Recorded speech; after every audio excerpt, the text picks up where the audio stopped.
आगे?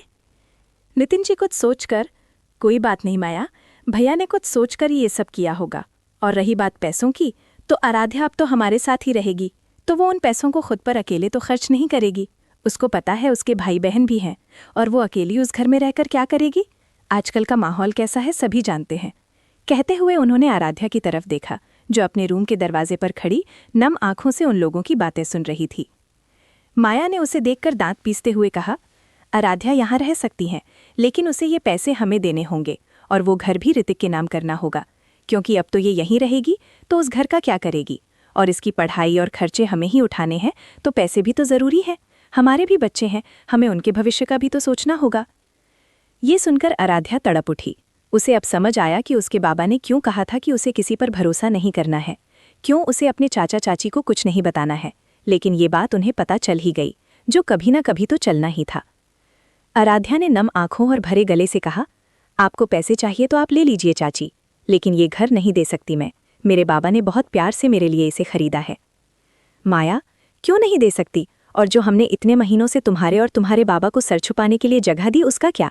तुम्हारे बाप ने पहले वाला घर तो बेच दिया अपनी बीमारी के चलते, ये भी नहीं सोचा कि उसके भाई और उसके बीवी बच्चे कहाँ जाएंगे।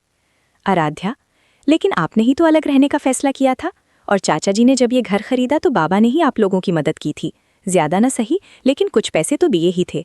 और आपको भी पता है, अगर वे सब कुछ आपको दे देते तो उनका इलाज कैसे होता? वे 2 साल भी नहीं जी पाते इलाज के बिना, क्योंकि आप दोनों तो पैसे देने से रहे। ये सुनकर माया को गुस्सा आया। वो आराध्या की तरफ बढ़ी और एक जोरदार तमाचा उसके गाल पर मार दिया। आराध्या का चेहरा झुक गया, वो पूरी तरह से कांप उठी। बचपन का एक मंजर उसकी आंखों के सामने घूम गया। माया ने चिल्लाते हुए कहा, अब तुम हमें बताओगी क्या किया हमने क्या नहीं? भूलो मत, जब तुम्हारे बाप ने अपना घर बेचा तो हमने ही तुम्हें रहने के लिए छत दी थी। कोई एहसान नहीं किया हम पर तुम्हारे बाप ने। अगर वो घर नहीं देना तो निकल जाओ अभी मेरे घर से। मैं भी देखती हूँ कैसे खुद को बचाती हो इस दुनिया से।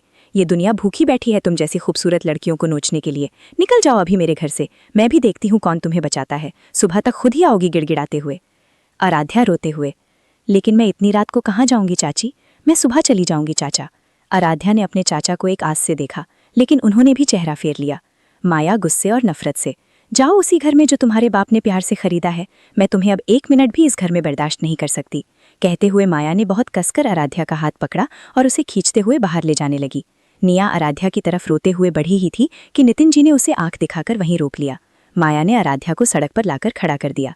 आराध्या उनके सामने रोती गिड़गिड़ाती रही, लेकिन उसकी आवाज़ किसी को सुनाई ही नहीं दे रही थी, या सुनकर भी अनसुना कर रहे थे सभी। आराध्या रोते हुए, प्लीज़ चाची, बस आज की रात मुझे यहाँ रहने दीजिए। मैं अपना सामान और अपने बाबा की यादों को यहाँ से लेकर चली जाऊंगी।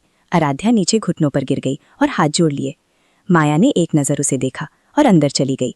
कुछ देर बाद उसने आराध्या का बैग उसके सामने फेंकते हुए कहा, ये लो तुम्हारी यादें, दोबारा कभी यहाँ दिखाई मत देना मुझे। और उसके सामने कलश रखते हुए कहा, ये तुम्हारे बाबा की अस्थियाँ, खुद ही विसर्जित कराना, हमारे पास इतना फालतू समय नहीं है। कहते हुए वो अंदर चली गई। आराध्या ने कलश उठाकर अपने सीने से लगा दिया और फूट फूट कर रो पड़ी। कुछ पल बाद किसी ने धीरे से उसके कंधे पर हाथ रखा। आराध्या डर से चिहुक उठी और पलट कर देखा।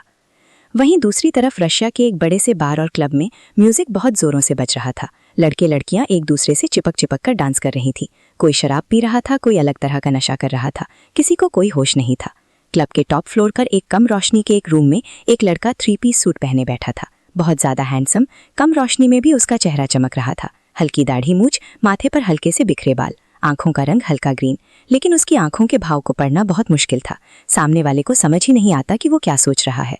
सामने बैठे एक अंग्रेज ने हंसते हुए कहा, रुद्रम शेखावत, तुम इस बार गलत जगह पर आए हो, वो भी सिर्फ 2 लोगों के साथ। ये क्लब मेरा है, तुम्हें क्या लगता है तुम यहाँ से जिंदा जा पाओगे?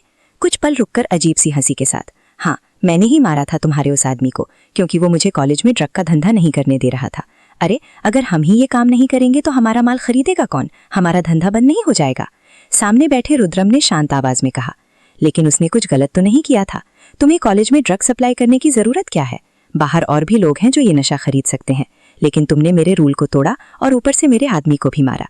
कहते हुए रुद्रम की आंखें गुस्से से लाल हो गईं और आवाज सर्द सी गहरी। सामने बैठे आदमी को रूम का तापमान गिरता हुआ महसूस हुआ। जारी है। कैसा लगा रुद्रम? कमेंट्स में जरूर बता देना और लाइक, शेयर एंड सब्सक्राइब करना मत भूलना। शुक्रिया।